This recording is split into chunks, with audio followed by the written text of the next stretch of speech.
Morning stiffness after 60. The science, the risk, and the 7-minute reset that protects your independence. Chapter 1. Why morning stiffness happens. When most people wake up stiff after 60, they assume something is deteriorating. They assume the joints are wearing out. They assume flexibility is disappearing. They assume decline has accelerated overnight. That interpretation is understandable, but it is not accurate. Morning stiffness is not primarily degeneration. It is a biomechanical transition. Let's be precise. When you sleep, your body enters a very specific mechanical environment. You are horizontal. Gravity unloads, muscle activity lowers. Circulation shifts. Neurological output changes.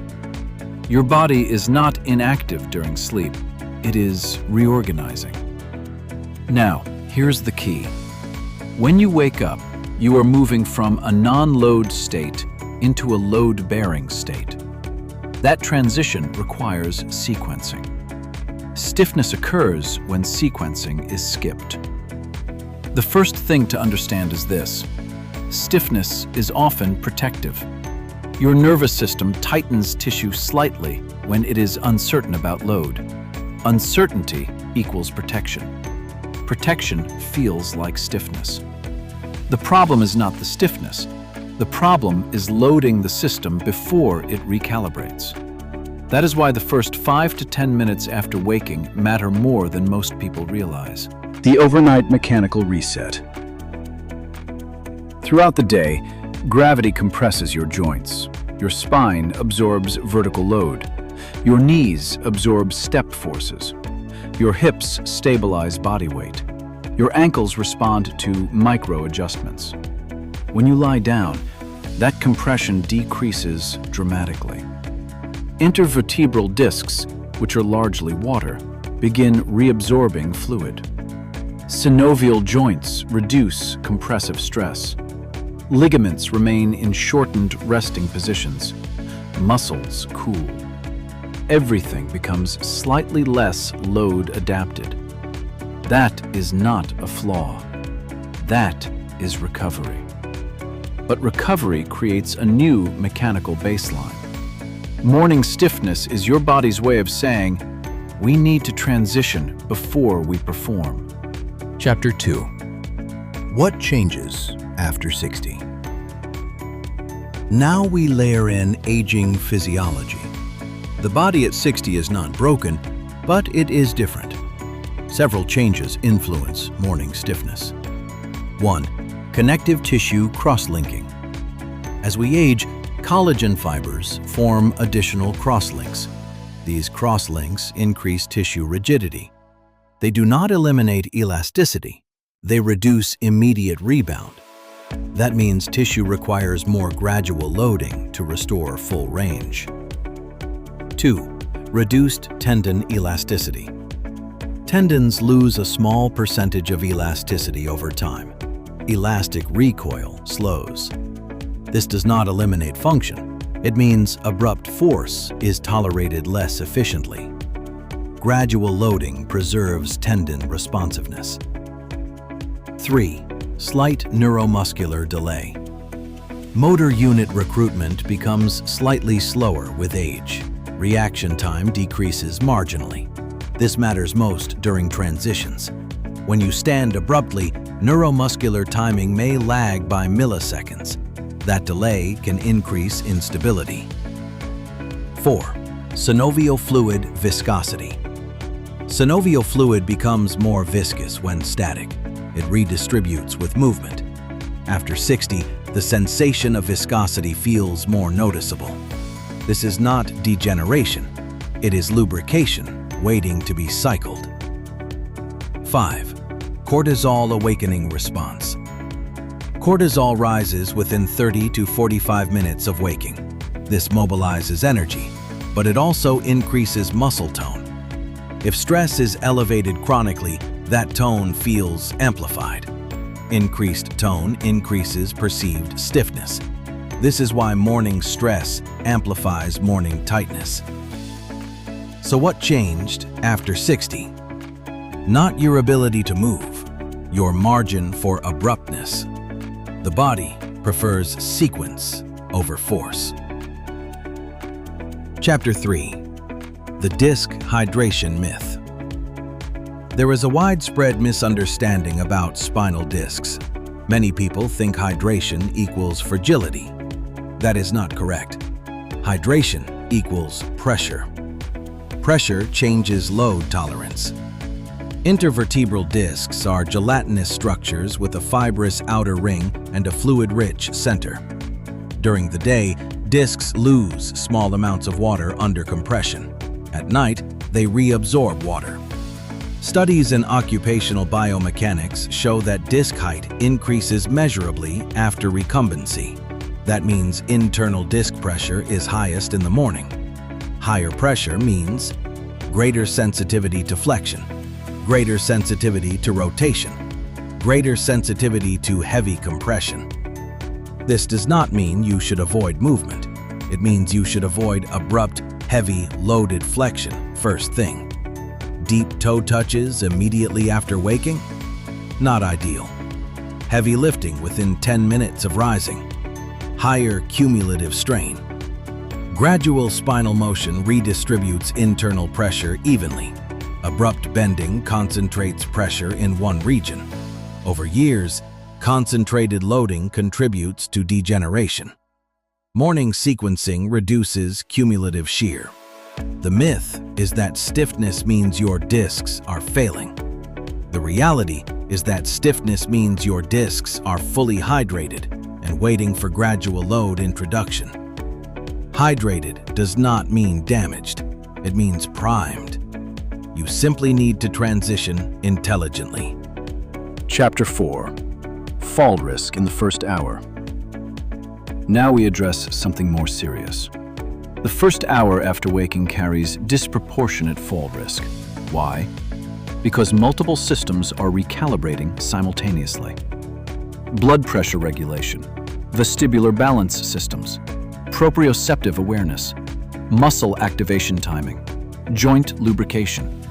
Orthostatic shifts, small drops in blood pressure when standing, can occur. Neuromuscular delay can occur. Joint stiffness can delay response. Combine those factors, and you have a narrow window of vulnerability. This is not fear-based messaging. It is biomechanics. Most falls do not occur during intense athletic activity. They occur during ordinary transitions. Standing from bed, walking to the bathroom, turning too quickly, reaching for something overhead. The body is capable. It simply needs 5 to 7 minutes to recalibrate. Preparation dramatically reduces instability. Instability increases guarding. Guarding increases stiffness. Stiffness increases awkward movement. Awkward movement increases fall probability. It is a cascade. You interrupt the cascade by controlling the first few minutes. Chapter 5. The 7-minute neuromuscular reset. Expanded masterclass version. Let's now move into the practical layer, but not as a routine, as a neurological recalibration process.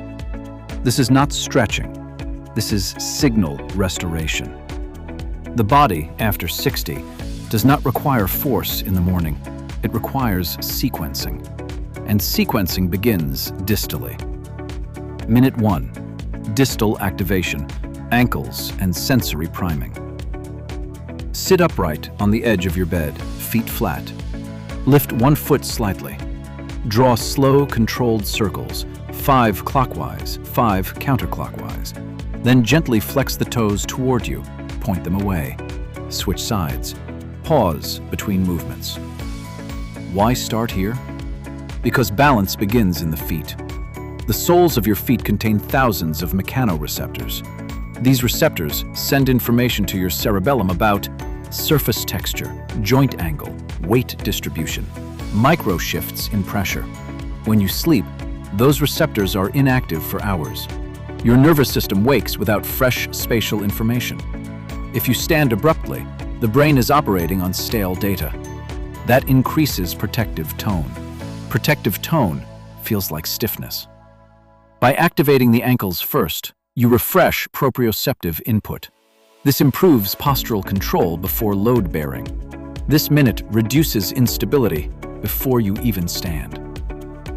Minute 2. Quadriceps reactivation and knee stability. Remain seated. Extend one leg slowly. Pause at full extension. Lower with control. Alternate sides. 8 repetitions total. Quadriceps do more than straighten your leg. They stabilize the knee during weight transfer.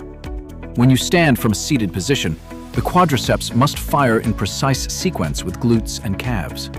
After overnight inactivity, motor unit recruitment is slightly delayed. This is not weakness, it is timing. Improving timing reduces shear stress in the knee joint during your first standing transition. That reduction compounds over years. Minute 3. Controlled spinal mobilization. Sit tall. Inhale gently. Elongate the spine upward. Exhale. Soften forward slightly. Repeat 5 times. Then, rotate slowly right. Pause. Return center. Return left. Hydrated discs require redistribution of internal pressure. These small movements allow the annulus fibrosus, the outer ring of the disc, to adapt gradually to motion. You are not increasing range, you are equalizing pressure. This prevents localized stress concentration. This minute protects long-term disc integrity. Minute 4. Hip stabilizer priming. Stand with light support. Shift weight onto one leg. Lift the opposite knee slightly. Draw small circles. Switch sides. Gluteus medius activation stabilizes the pelvis during gait. When glute medius is underactive, lateral sway increases. Lateral sway increases fall risk. Hip activation in the morning restores frontal plane stability. Frontal plane stability is one of the most undertrained systems in older adults. This minute directly addresses it. Minute 5. Calf pump and tendon elasticity. Hold a counter. Lift heels slowly. Pause. Lower slowly. Repeat 10 times. The soleus muscle is critical for balance and blood return. After sleep, venous pooling patterns change. Calf activation improves circulation and reduces heaviness. It also gently loads the Achilles tendon. Tendon loading preserves stiffness properties. Without loading, tendon stiffness increases in a maladaptive way. With controlled loading, stiffness remains functional. Minute 6. Thoracic extension and respiratory expansion. Roll shoulders backward slowly. Reach arms overhead gently. Add a side bend. Thoracic mobility influences rib expansion. Rib expansion influences diaphragmatic breathing. Breathing influences autonomic tone. Autonomic tone influences muscle guarding. Improved thoracic extension reduces protective bracing. Reduced bracing improves fluid movement. Minute 7. Sit to stand sequencing. Sit in a stable chair. Stand slowly. Pause. Sit slowly. Repeat 5 times. This integrates quadriceps activation, glute sequencing, core stabilization, balance reflexes, neuromuscular timing. Sit-to-stand ability correlates strongly with mortality and independence. Practicing it daily preserves neuromuscular integrity. This is not fitness. This is autonomy preservation. Chapter 6. What happens if you skip it? Now let's discuss accumulation. Morning stiffness alone is not dangerous, but abrupt loading without preparation compounds microstrain. Over years, repeated shear stress increases annular weakening. Repeated knee shear increases cartilage wear. Repeated unsequenced loading increases fall probability. None of these occur in one morning. They occur in thousands of mornings. Small daily preparation interrupts thousands of micro errors. Cumulative stress drives degeneration. Cumulative sequencing slows it. Chapter 7. The 30-Day Adaptation Curve. What happens if you perform this reset daily for 30 days? Week 1. Reduced hesitation during first steps. Week 2. Improved spinal comfort during bending. Week 3. Faster neuromuscular activation. Week 4. Reduced perceived stiffness. Improved walking fluidity. Increased confidence. Confidence is not emotional fluff. Confidence alters motor output. Reduced fear reduces guarding. Reduced guarding improves efficiency. Efficiency reduces fatigue. Fatigue reduction preserves activity. Activity preserves longevity. Chapter 8. Long-term mobility protection. After 60, mobility loss is rarely dramatic. It is cumulative. What predicts independence at 75 and 85? Sit-to-stand ability, balance confidence, gait stability, spinal mobility, reaction timing. All of those systems are touched in 7 minutes, not intensely, consistently. The body does not require heroic effort. It requires repetition. 7 minutes daily protects architecture. Architecture determines independence, and independence determines quality of life. Morning stiffness is not your enemy. It is your signal. Respond to it intelligently. Sequence before load. Protect before demand. Morning stiffness is not decline. It is transition. And transition requires sequence. After 60, your body does not need more force. It needs better timing. 7 minutes. Before caffeine. Before the news. Before urgency. You are not stretching. You are recalibrating. You are protecting spinal discs before compression. Restoring synovial glide before load. Activating stabilizers before demand. Reducing fall risk before your first step. Small sequencing decisions compound, not in 1 week, in 1 decade. But here is the reality most people miss. Even perfectly prepared mornings cannot protect you from poorly structured days. You can prime your joints intelligently at 7 a.m. and undo that progress with 8 uninterrupted hours of sitting. In our next episode, we are addressing the silent accelerator of stiffness. Why sitting ages you faster after 60, and the 3 simple daily interruptions that protect your joints without turning your life into a workout. Because mobility is not built in a routine. It is built in patterns, and patterns can be redesigned. I'll see you in the next episode. Until then, stay re-inspired. I hope this video brought you value and re-inspired you. If so, please subscribe, hit like, and leave a comment. And if anybody you know could use a little re-inspiration, please send it to them. Thank you so much for watching.